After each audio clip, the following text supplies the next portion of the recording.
Guys and girls, hear me out on this one. I was going to make a very different video for today, but lately I've been a little bit trapped in my own self-destructive mind. I don't know if you've experienced something similar, but a couple of times a year an old wound reopens with me and leaves me a little bit stunned for a period. Or hey, let's just call it depressed, because that's what it is. Let's just call it a shovel. For me, the old wounds that reopens is always about heartbreak. Or not just heartbreak, but I would maybe say loneliness. Loneliness or heartbreak that's not necessarily tied to a specific person. Does this make sense to you?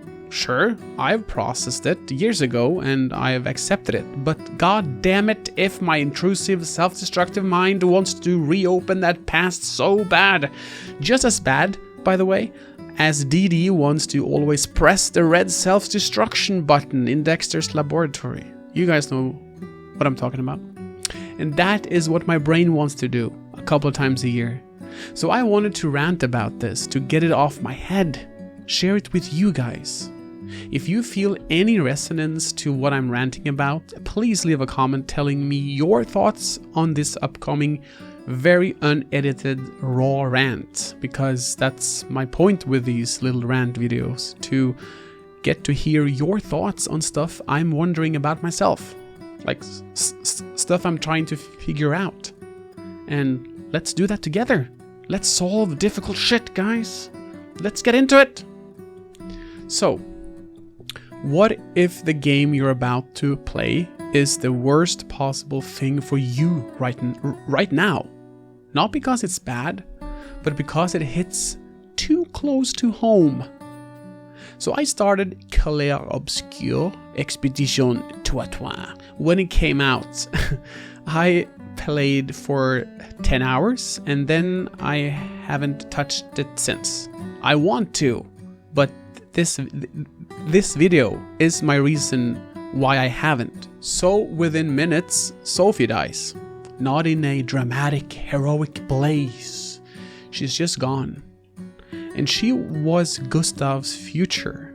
His person. Sophie was the girl that he never got. They even talk about it before the event where she dies. The life he thought he was going to build. The future he wanted. And I caught myself thinking something I didn't expect. If you just went through heartbreak, should you even be playing this game?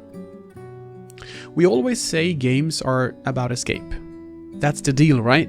Life gets heavy, you boot something up, you disappear into another world for a few hours. But what happens when that world is mirroring your world? What happens when the fantasy doesn't distract you from your pain, but it reflects it? Because heartbreak doesn't explode. It doesn't come with a soundtrack.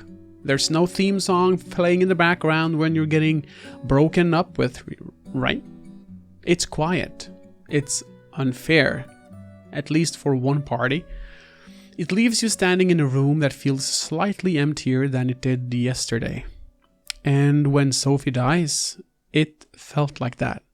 Unfinished, unresolved, like something that was supposed to happen just didn't. And if you're already carrying that feeling in real life, I don't know if that's cathartic or just cruel to do to yourself. There's this idea that emotional games are mature, that facing heavy themes is somehow better than playing something simple. But I think we ignore something very important. Timing. The same story can feel powerful one year and unbearable the next. So should you avoid certain games when you're going through something? Should you protect yourself from stories about loss if you're already grieving? Like, if you've had a miscarriage, should you play Death Stranding 1? If you've played it, you know why I'm bringing it up. Or is that exactly when you should lean into it?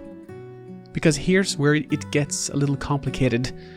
Because when Gustav keeps moving forward, even after losing Sophie, it doesn't feel like forced heroism. It feels tired. It feels human. He carries the loss. He doesn't solve it. And there's something strangely comforting about that. Like the game is saying, you don't have to be okay. You just have to keep walking. Get back up again.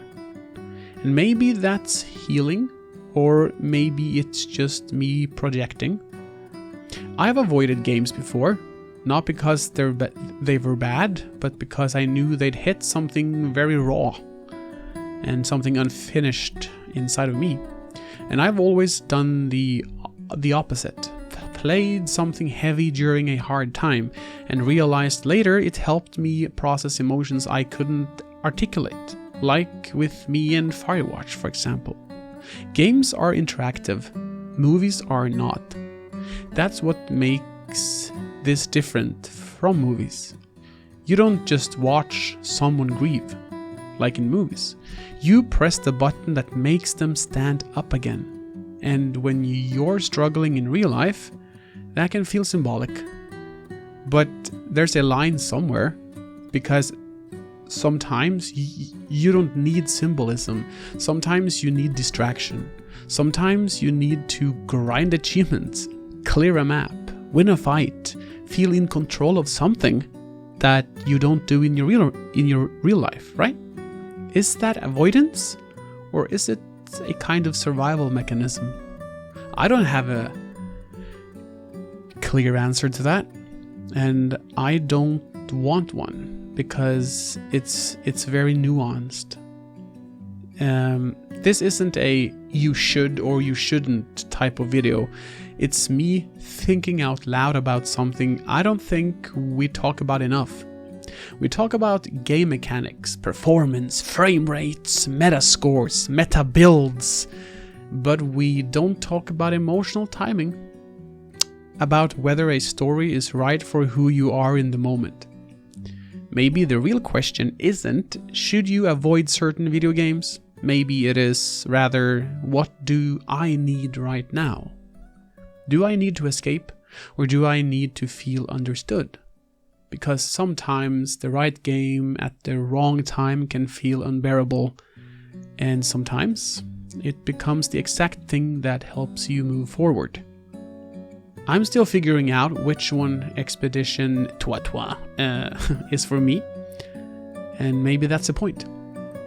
Thank you guys for hearing my rant, and please comment your thoughts about this, if you can relate, or if you just have any thoughts about it. Let me hear it. As always, take care, and I'll see you in the next one.